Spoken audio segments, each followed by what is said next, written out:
Doctor Eduardo, le cedo los controles para la presentación, por favor. Gracias. Continuando con el programa, la conferencia magisterial en este caso será por la doctora Báñez Bey de Faría Cervantes. Le damos la bienvenida, doctora. Profesora titular del Instituto Tecnológico de Tlajomulco, con formación profesional de ingeniera en industrias alimentarias, con maestría en ciencias en agrobiotecnología y doctorado en ciencias en ingeniería bioquímica. Actualmente es nivel SNI 1, cuenta actualmente con 12 publicaciones en revistas indexadas, cuenta con 3 patentes ante el registro del INPI a nivel nacional e internacional, ha participado en diversos congresos nacionales e internacionales, colabora en el sector privado como unidad de aseguramiento de la calidad y asesora de desarrollo e investigación para laboratorios, en Conviviendo con la Naturaleza, además de realizar análisis integrales de alimentos. Ha participado en diversos proyectos de investigación registrados y con apoyo del Tecnológico Nacional de México. Adelante, doctora.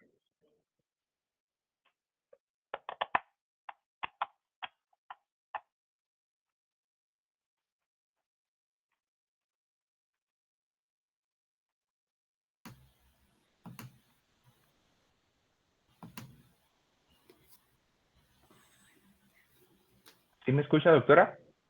Sí, permíteme ok. tantito, es que tengo problemas aquí con el internet.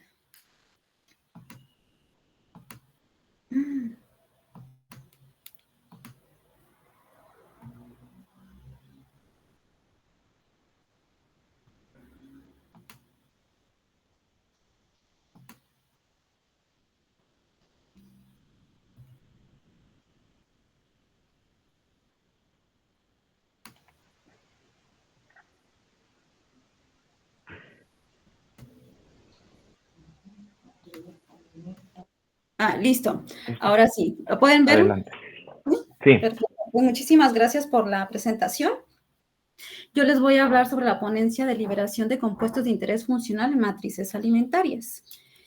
Vamos a ver un pequeñito video.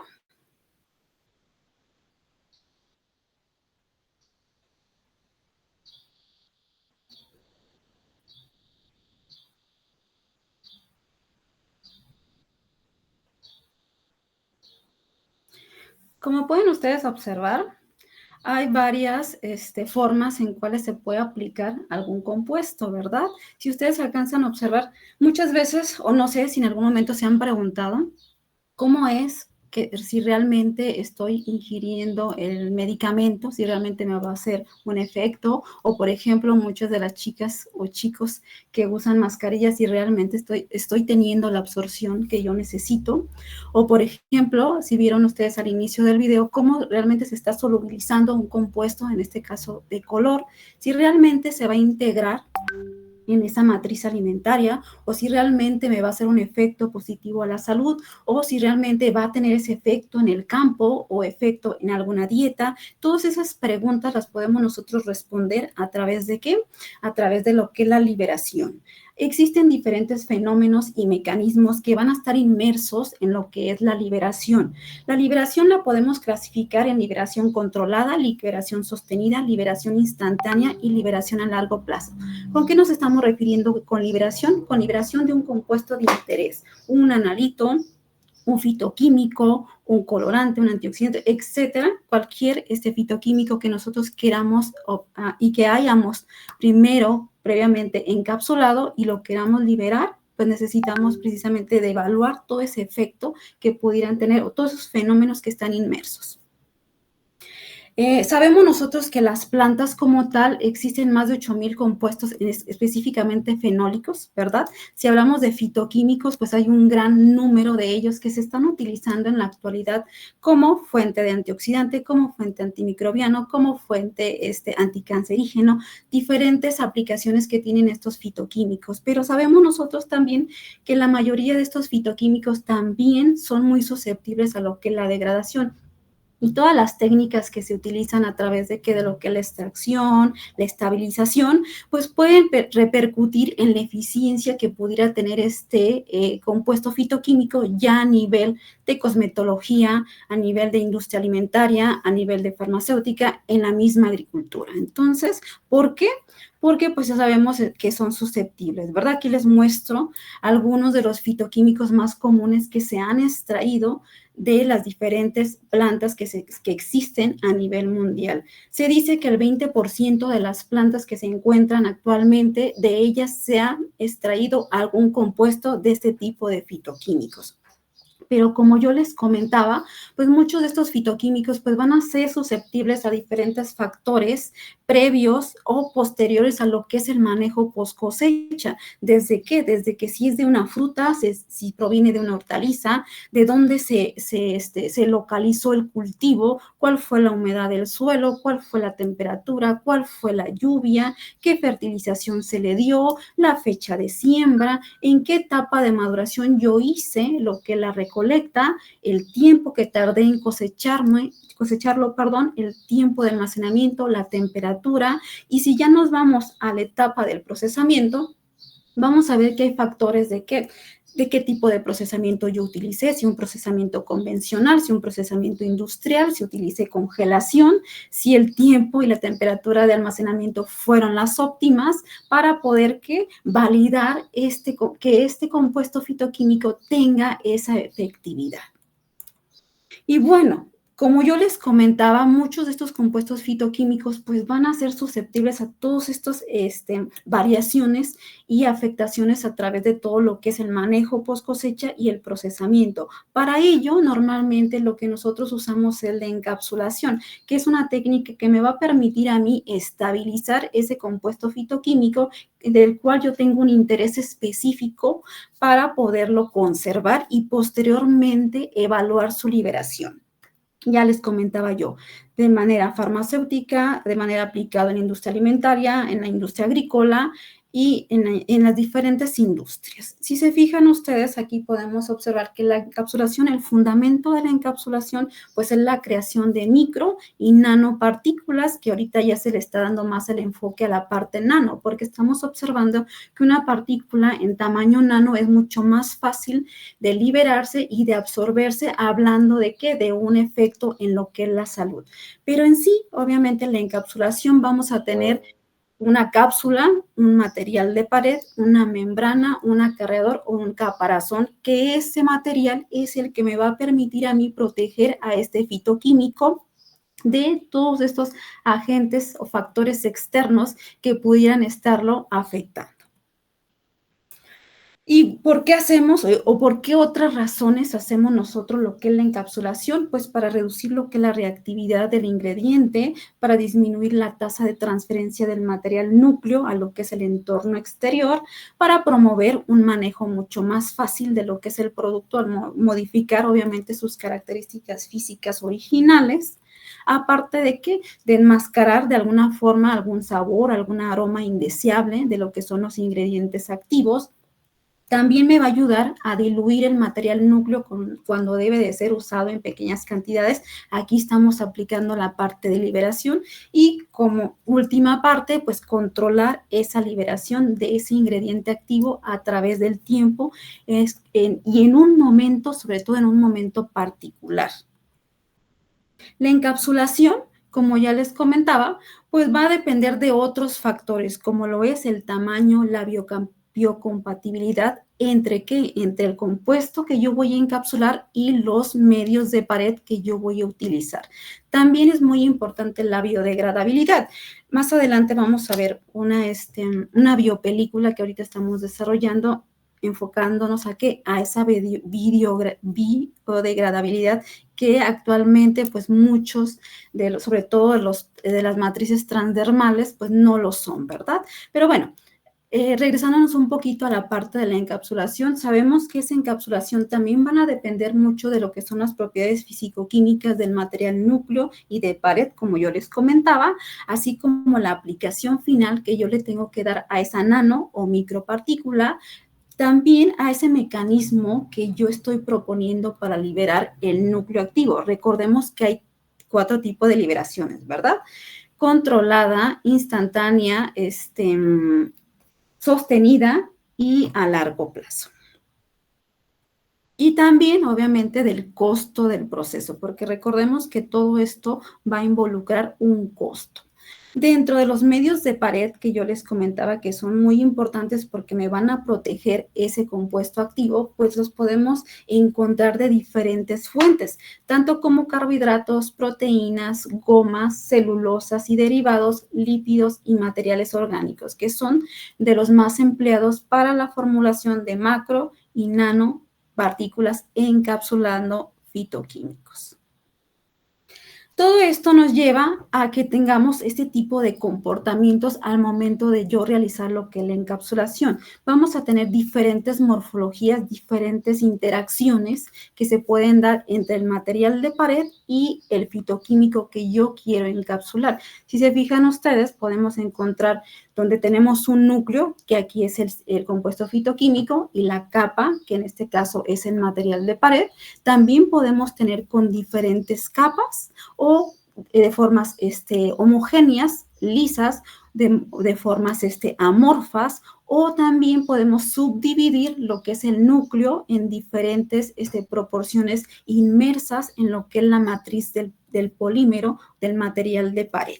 Y si se fijan ustedes del lado derecho, pueden ustedes observar cómo es esa interacción que se va a dar entre ese material de pared, dependiendo la fuente, y el fitoquímico. Ustedes alcanzan a observar pues esa diferenciación en cuanto a esa interacción que se va a formar.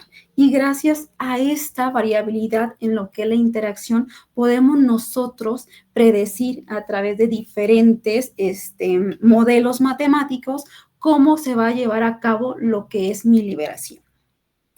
Esos modelos matemáticos, pues obviamente van a regir todos este tipo de liberación que se encuentran y que se usan y que se dan de manera natural con la interacción de ese medio de pared con el fitoquímico. Dentro de los tipos de liberación que vamos a tener ya hablando químicamente, tenemos la difusión simple, a través de hinchazón, a través de desintegración, a través de difusión simple, hinchazón y desintegración, que aquí abarca pues los tres procesos. Y bueno, aparte de estos tipos de liberación, también podemos nosotros ver que la liberación también se puede dar a través de otros mecanismos, como lo es la partición, la disolución, la ósmosis y la erosión, que también es parte de lo que los modelos matemáticos han intentado explicar estos mecanismos de liberación. ¿Para qué? Para obviamente mejorar lo que son las propiedades tecnofuncionales de lo que es el material encapsulado, hacer una optimización de lo que son los procesos y por último, asegurar que la liberación del compuesto de interés sea la efectiva en el momento y matriz precisa. Todos estos modelos, obviamente el fundamento de los modelos que me van a predecir este comportamiento de liberación se basan en la ecuación de Fick. Si se fijan ustedes, aquí menciono algunos de los más utilizados para describir estos fenómenos de liberación. Tenemos el Higuchi, el Richter-Peypas, el Peypas-Chalin, el Alfred y el de cero orden. Entonces, todos estos vemos ahí comportamientos de difusión Fick-Kiniana y no Fick-Kiniana, que son de los comportamientos más comunes que vamos a tener. Obviamente, en el caso de lo que son los alimentos o en el caso de lo que es un medicamento o un producto para agronomía, va a depender mucho de las características físico-químicas del material de pared, como ya veíamos, de esa interacción con el fitoquímico y en dónde se va a hacer la difusión para poder nosotros aplicar cada uno de estos modelos. Y como bueno, aquí también tenemos el modelo de difusión multifractal, que es uno de los modelos de reciente formulación y que se está utilizando mucho para la parte de farmacéutica. También el modelo de Weibull. Todos estos modelos, como yo les comentaba, parten de esa ley de Fick, que es el fundamento de estos modelos, el cual me va a determinar esa difusión masiva que se tiene que dar en un estado no estacionario y que me dice que tiene que ser una difusión unidimensional y a través de qué, de volúmenes limitados de agente encapsulado con el compuesto activo. ¿Qué quiere decir eso? Que se va a llevar a cabo dos mecanismos de transferencia de masa del núcleo hacia afuera de la pared y de la pared hacia el núcleo. ¿Para qué? Para que se permita esta difusión a través de esta partícula esférica, o no esférica del compuesto encapsulado. Y bueno, todo esto me va a dar como consecuencia que nosotros controlemos esa difusión a través de estos sistemas de matriz. Todo esto basándonos en esta ecuación que ustedes alcanzan a observar ahí, en donde me va a establecer pues esa difusividad que debe de tener el compuesto a través de un grosor de la capa, ¿se acuerdan ustedes de las imágenes que veíamos? Que se está formando por el medio encapsulante o el medio de pared. ¿Para qué nos sirve todo esto? Pues obviamente para desarrollar investigaciones que evalúen las condiciones operativas desde lo que es la producción, la recepción de lo que es la materia prima, limpieza, desinfección, extracción de compuestos bioactivos de interés funcional, estabilización durante lo que es el procedimiento, mediante lo que es encapsulación, hasta finalmente su liberación en las diferentes matrices alimentarias, farmacéuticas, agrícolas y de cosmetología. ¿Qué hemos hecho nosotros en la parte de investigación?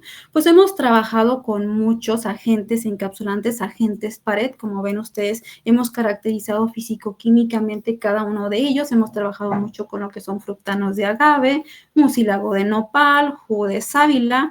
¿Por qué? Porque es importante, como yo les comentaba, evaluar esas características físico-químicas para poder decidir si va a ser un buen agente de pared o no. También hemos evaluado lo que son las temperaturas de transición vítrea, temperaturas de partículas, que esto me va a permitir a mí predecir el comportamiento que va a tener este compuesto encapsulado, que normalmente son polvos, en lo que es el almacenamiento.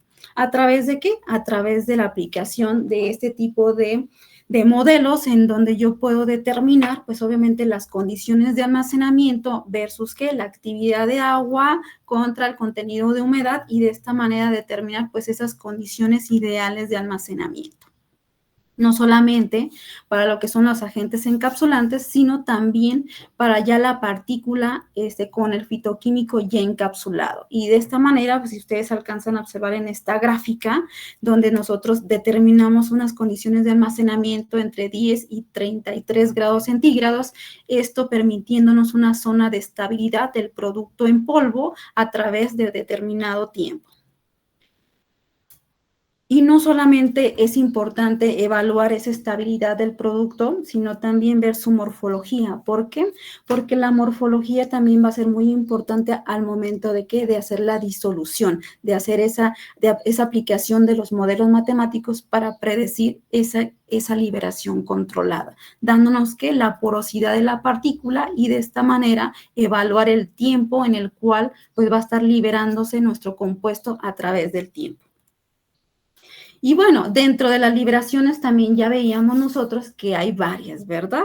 Y de lo que más vamos a aplicar nosotros en lo que es la industria alimentaria, pues es la liberación térmica. La mayoría de los alimentos pues pasan por un proceso térmico para procesamiento o para conservación. Entonces es muy importante que se evalúe lo que es la liberación afectando por lo que es la temperatura. En este caso podemos observar que con la alteración del tipo de recubrimiento y su espesor, pues va a ser posible garantizar de esta manera lo que es la liberación de un ingrediente dentro de unos pocos grados de temperatura requerida. Si se fijan ustedes, pues vamos a pasar por etapas de calentamiento, permanencia y finalmente enfriamiento.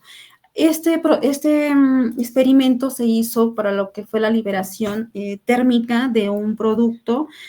Fue un cupcake, que ahorita vamos a ver alguna de las imágenes. Ustedes pueden observar aquí cómo se aplicaron diferentes mezclas de agentes acarreadores, de agentes encapsulantes, de maltodextrina, fructanos de agave y mezcla de fructanos de agave y maltodextrina. Si ustedes alcanzan a ver ahí, estaban ya hechas lo que fueron las bases para lo que fue la elaboración del cupcake. Con lo que fue la liberación térmica pudimos obtener este tipo de fotografías de cambios de liberación de un compuesto, en este caso era un compuesto de frambuesa, un antioxidante de frambuesa, antocianinas de frambuesa propiamente, y en lo cual se fue evaluando lo que fue la liberación térmica a través del tiempo en lo que fue el cocinado con cinéticas de horneado de 170, 200 y 250 grados centígrados con un tiempo de exposición de 3 minutos. Y de esta manera ustedes alcanzan a observar cuál fue la mejor mezcla en este caso y cuál fue el tiempo fue el producto, obviamente, más eficiente en cuanto fue lo que fue la liberación. En este caso, los mejores resultados que nosotros obtuvimos fue cuando empleamos la mezcla de fructanos con maltodextrina para la encapsulación de lo que fueron las antocianinas de frambuesa, observándose unos cupcakes pues, con un color mucho más intenso. Aquí podemos ver cómo el modelo matemático de predicción, en este caso, para poder evaluar este tipo de liberaciones en lo que fueron los cupcakes, aquí definimos cada una de las variables que estuvieron inmersas en lo que fue el modelo, que fue la concentración del compuesto bioactivo, la concentración del agente encapsulante, la cantidad de migrantes, es decir, las antocianinas que se iban a migrar, la cantidad del agente encapsulante en lo que fue la partícula y cantidad del migrante dentro de lo que fue la partícula. Todo eso especificado por la ecuación que vemos que esta me permitió determinar el cálculo de coeficiente de partición entre el agente encapsulante y el compuesto bioactivo, que en este caso pues fueron las antocianinas. Y finalmente, pues aquí esquematizamos pues todas estas variables en cuanto a la realización de lo que fue el coeficiente de partición, que era lo que a nosotros nos interesaba tener para determinar el tiempo y la cantidad de antocianinas migradas a través de estas temperaturas, dándonos como consecuencia que la estimación de la cantidad del compuesto migratorio, es decir, las antocianinas, después de un determinado tiempo en contacto con lo que fue el polímero, fructanos, maltodextrina y mezcla, pues ya observamos nosotros las imágenes que realmente el que me permitió una liberación controlada mucho más eficiente, pues fue la mezcla de fructanos y maltodextrinas. Más sin embargo, pues también pudimos observar que efectos, que por ejemplo los poros, cuando son mucho más grandes en lo que son las moléculas difusoras, pues van a permitir una difusión con poca o ninguna resistencia. Por eso yo les comentaba la importancia de ver esas morfologías. Mientras que, por ejemplo, la difusión de especies mucho más grandes que los poros, pues encuentran obviamente resistencia. Es, por ejemplo, si ustedes quisieran colocar o meter un hilo en una aguja, si el hilo es mucho más grueso, pues obviamente que el hojuelo de la aguja, pues va a ser muy difícil que ustedes introduzcan ese hilo. Lo mismo sucede en esta parte. Mientras más grande sea el poro, pues mucho mejor va a ser la difusión. Y, por ejemplo, también encontramos que valores de coeficiente de partición, mientras los alimentos son mucho más grasos, pues se encuentran valores de coeficientes de partición menores a 1, a diferencia que, por ejemplo, cuando tenemos una integración en lo que es agua, que quiere decir que no va a ser lo mismo la solubilidad o en este caso la liberación controlada en una malteada que para elaborar un agua fresca, supongamos. También encontramos que los valores de coeficiente de partición pues corresponden a lo que es la solubilidad relativa de lo que es el migrante en equilibrio, en este caso pues obviamente las antocianinas, que se va a dar mucho entre lo que es la barrera del agente encapsulante y lo que es el alimento. Volvemos a lo mismo, tiene que ver mucho con esa parte de migración. Recordemos que estamos hablando de dos balances de materia que ocurren dentro de lo que es el proceso de liberación. Y bueno, al final, lo que concluimos es que la geometría de la matriz, el tamaño de la partícula del agente encapsulante influyen directamente en el tiempo de liberación. Y esto lo pudimos verificar con la validación del modelo matemático que describe precisamente, esos fenómenos de transferencia de masa. Y aquí pudimos observar que efectivamente la mezcla de antocianinas encapsuladas con la mezcla de fructanos y maltodextrina fue la que propició mejor correlación con los datos experimentales con el modelo de predicción. Es decir, al final de cuentas, estimamos la concentración inicial máxima menos conservada en el polímero y estos estudios nos ayudaron a expresar pues esa tasa de liberación que va a estar vinculada directamente con lo que fue la temperatura, la estructura del agente encapsulante y a su vez, pues obviamente con la termosensibilidad que pudiera estar afectando a lo que es el producto. Aunado a que al grado de integridad y porosidad que el agente encapsulante me permite a mí tener para poder atrapar lo que son, en este caso, el fitoquímico, que son las antocianinas. Otro factor importante que hemos observado y que se han observado en diferentes estudios es la generación de puentes de nitrógeno, la interacción que existe entre el fitoquímico y en este agente acarreador, que ahorita más adelante les voy a mostrar otros resultados de otro proyecto que estamos trabajando. Bueno, que ya se trabajó. Además, también obtuvimos valores de coeficiente de partición adecuados con respecto con la cantidad de antocianinas que habían migrado al final de cada uno de los estudios. Y de esta manera pudimos nosotros determinar la cantidad máxima que puede migrar de lo que fue el encapsulado hacia lo que es la matriz alimentaria. Y finalmente encontramos un modelo que correlacionó con lo que fueron los datos de liberación, ajustándonos ¿a qué? A la geometría de la partícula, al grosor de la membrana, a la diferenciación de la concentración, a las características termodinámicas del sistema a través del coeficiente de partición y obviamente a la estructura del polímero a través de lo que fueron los coeficientes de difusión de lo que fue el soluto. Y bueno, como yo les comentaba, también es muy importante ver esa interacción. Como veíamos en la imagen, va a haber diferente interacción entre un agente pared y el fitoquímico, dependiendo que la estructura química del agente pared. En este estudio nosotros evaluamos el efecto de la interacción de la rafinosa, que es un trisacárido, con la proteína de moringa en lo que fue la encapsulación de antioxidantes de tuna. Aquí lo que nos interesaba a nosotros era observar que efectivamente hubiera una interacción entre rafinosa y proteína de moringa y que en conjunto hicieran un efecto positivo en lo que fue la encapsulación del compuesto. Aquí determinamos liberación controlada, pero ya liberación se hizo una prueba de digestibilidad. Por eso ven ustedes en la tabla que hay primera etapa, segunda etapa, tercera etapa y cuarta etapa, en donde observamos nosotros el porcentaje de betalainas, en este caso, disueltas a través de lo que fue la simulación del sistema de saliva, el sistema del estómago, intestinos, al final.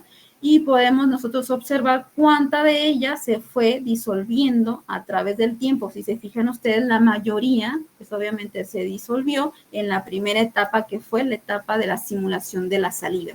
Y por el otro lado, las imágenes muestran la presencia de esta rafinosa, que no hubiera una desacomodo estructural que pudiera afectar la pérdida de la misma y que también los efectos de las condiciones operativas la afectaran. Aquí pudimos nosotros observar que efectivamente la rafinosa permanecía en interacción con lo que fue la proteína de moringa. Y también lo validamos con resonancia magnética y con lo que fue la liberación controlada, donde pudimos observar que efectivamente estaba presente la rafinosa en las concentraciones que nosotros habíamos colocada, dándonos como resultado pues una eficiencia en lo que fue la liberación controlada de estos antioxidantes de tuna. Y no solamente tiene aplicación, como yo les comentaba, en lo que es la aplicación en liberación de alimentos, matrices alimentarias, sino también actualmente estamos desarrollando biopelículas con yodo orgánico. Ustedes saben ahorita todo el problema que hay atrás de enfermedades de tiroides, más de alguno ha de conocer o ha de tener en casa alguna persona que sufre de hipo o hipertiroidismo, ¿verdad? Saben ustedes que ellos pues dependen completamente de un comprimido a base de yodo, y lo que estamos nosotros es yéndonos a la parte de poder encapsular este yodo a través de un parche transdermal de liberación controlada a base de biopelículas con biopolímeros naturales que permita, pues obviamente, esa liberación controlada a través de determinado tiempo, en lugar de estar consumiendo a diario el comprimido de yodo.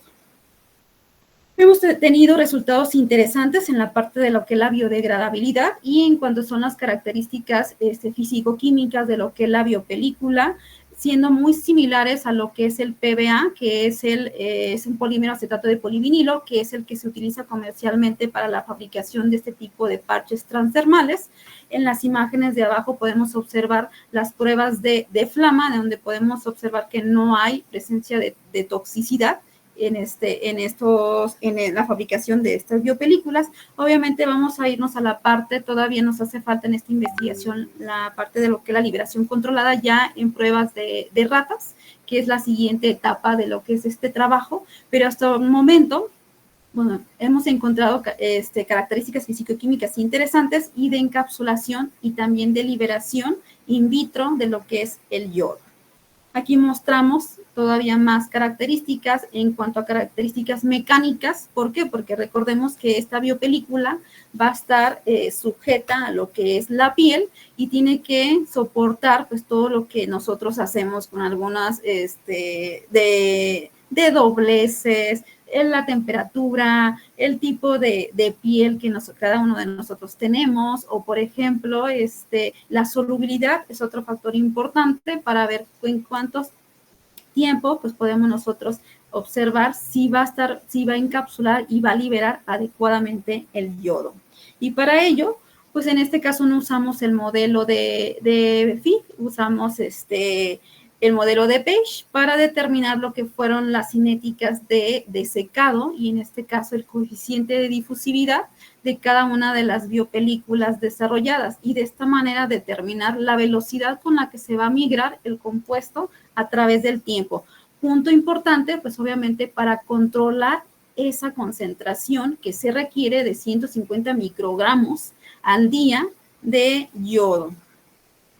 Y bueno, dándonos como resultado el coeficiente de difusión, ven ustedes, se observan que el almidón de papa es muy similar al coeficiente de difusión que tiene el PBA, el acetato de polivinilo, que en este caso pues es el control, se podría decir, el control positivo, en donde podemos nosotros comparar que efectivamente el almidón de papa me va a permitir esa difusividad del yodo a través del tiempo con una velocidad muy similar a lo que ya se tiene o lo que ya se usa actualmente en los diferentes parches transdermales.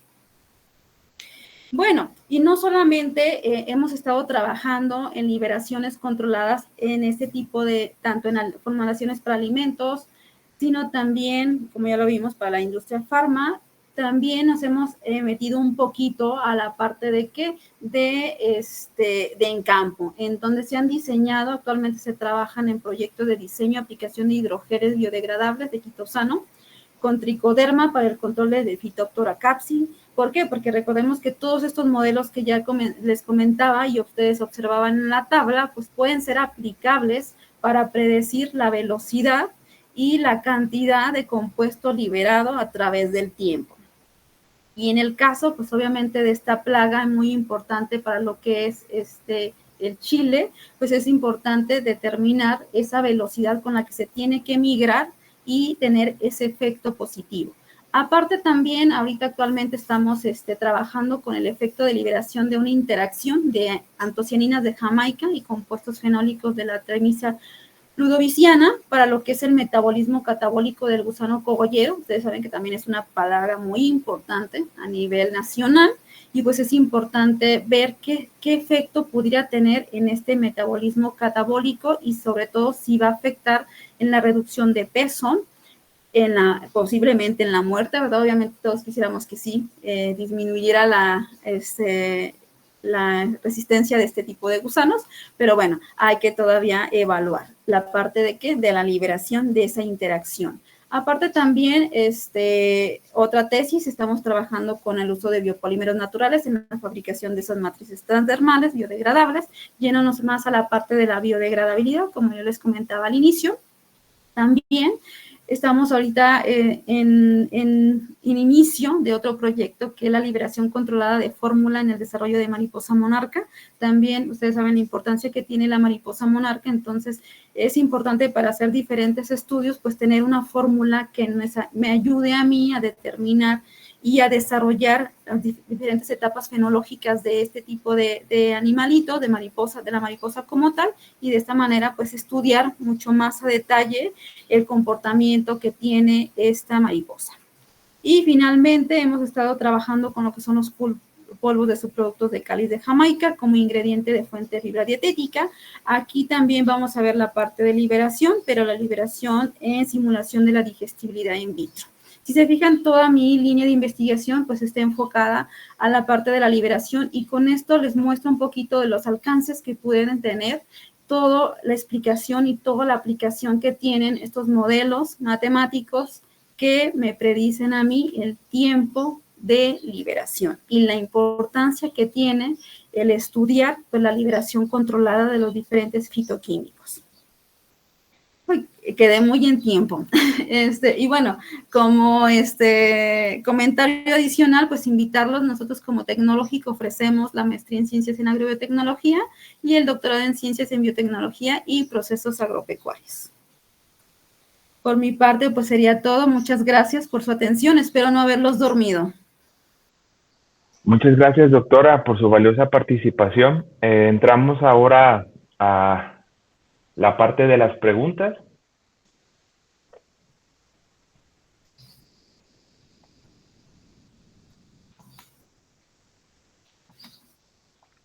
¿Alguien que quiera participar?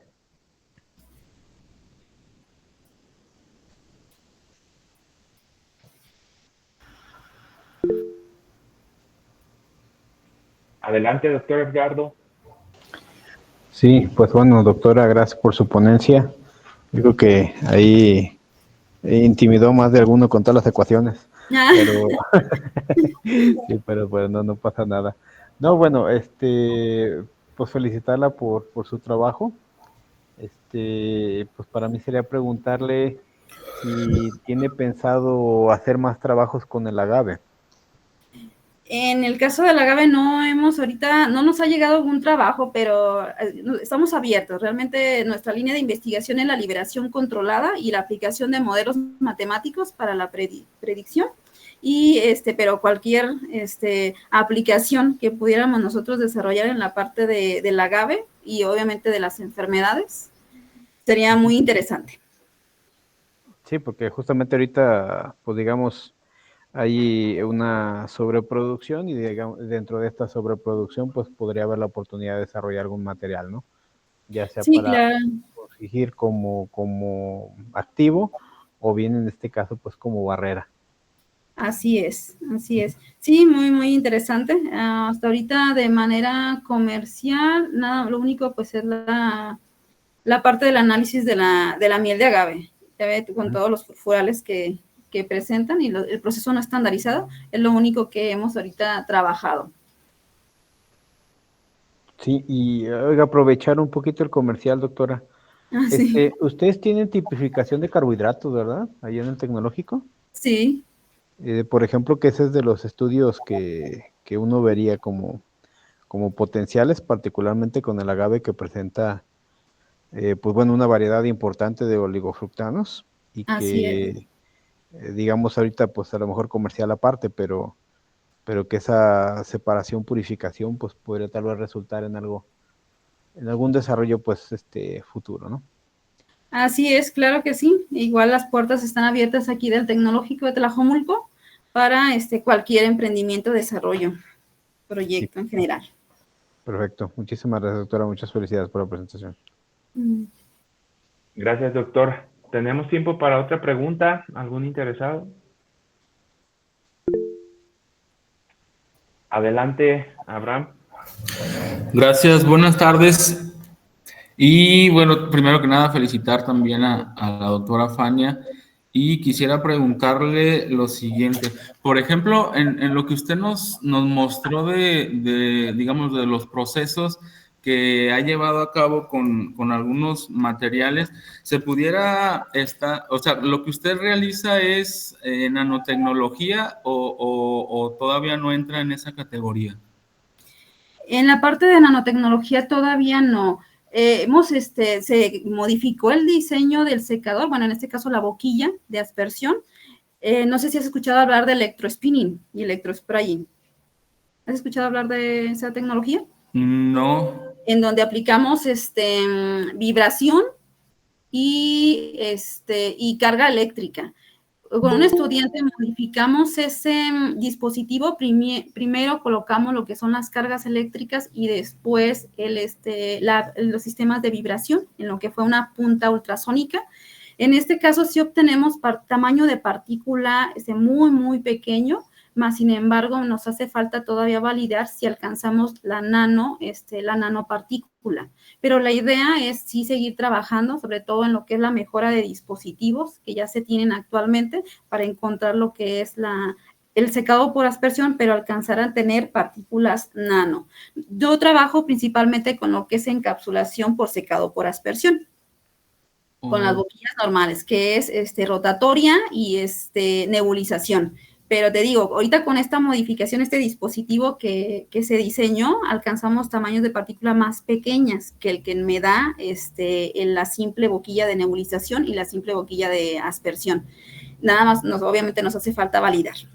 Pero sí es muy interesante, sí me quiero meter realmente a la parte de la nanopartícula. Ok. Sí, porque me llamó mucho la atención cuando hablaba de las morfologías, que observar las morfologías me imagino que son los polímeros que se estudian y a partir de ahí ya le da como un acercamiento a las características y de repente pensé que ya estaba en temas de nanoestructuras, pero aún así está súper interesante el tema. Muchas gracias. Sí, todavía no, pero para allá vamos. Muchas gracias, doctora. Felicidades. Gracias. Gracias, Abraham. ¿Tenemos tiempo para otra pregunta?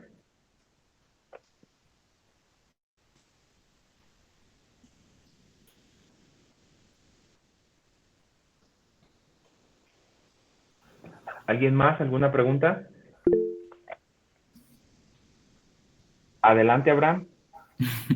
Gracias. Bueno, también me causó mucha curiosidad cuando hablaba de las películas para liberación de principios activos en lo de la tiroides. ¿Eso también tiene seguimiento, doctora, o está solamente en un proceso de objeto de estudio y no ha tenido como el alcance para seguir? No, de hecho sí, hemos tenido resultados muy, muy interesantes. Entonces, la siguiente etapa ya es pruebas en ratas. La estudiante ya va, el siguiente semestre ya se va a dedicar a hacer lo que es la liberación controlada ya sobre bioensayos para determinar precisamente que no sea tóxica la película, que la medimos desde el punto de vista mecánico, pero tenemos que determinarlo obviamente que no sea tóxico a lo que son las células como tal.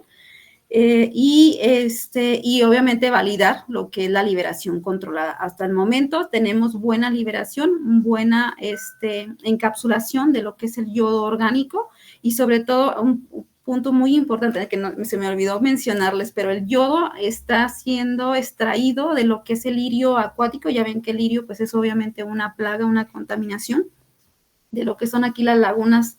Aquí tenemos cerca la laguna de Cajititlán y obviamente de Chapala. Entonces, el material donde se está extrayendo es de esta fuente vegetal y pues muy interesante en ese sentido, ¿no? Que estamos dándole un valor agregado a ese lirio acuático para la extracción del yodo y obviamente que tenga esa aplicabilidad. Te digo, todavía es una tesis de doctorado que no está culminada. La siguiente etapa ya es la validación de la liberación. Ok, muchas gracias. ¿De qué? Ok. Pues, doctora, agradecerle su participación, agradecerle que nos diera esas nuevas líneas de investigación en las cuales usted está trabajando. enriquecer el día de la parte del Día de Biotecnología en este simposio. Y pues parte de todo el comité y del Tecnológico Superior de Jalisco, agradecerle su participación. Ok, muchísimas gracias, doctor Eduardo. Estamos aquí al pendiente. Gracias. Doctor Edgardo, vamos al receso. Sí, buen día. Pues ahorita tenemos un receso de aquí a las 3 de la tarde. A las 3 de la tarde regresamos con la parte de taller. Así que buen provechito para todos. Una duda, doctor. Sí. No sé si en la página para poder inscribirse al taller estaba teniendo algunas dificultades. No sé si alguien más se lo ha reportado. Ya, no, se dio de baja ese vínculo porque no se actualizó bien la página. Ah, ok. Ahorita sería únicamente el registro de asistencia como lo llevamos. Ah, ok. Muchas gracias. Vale, perfecto.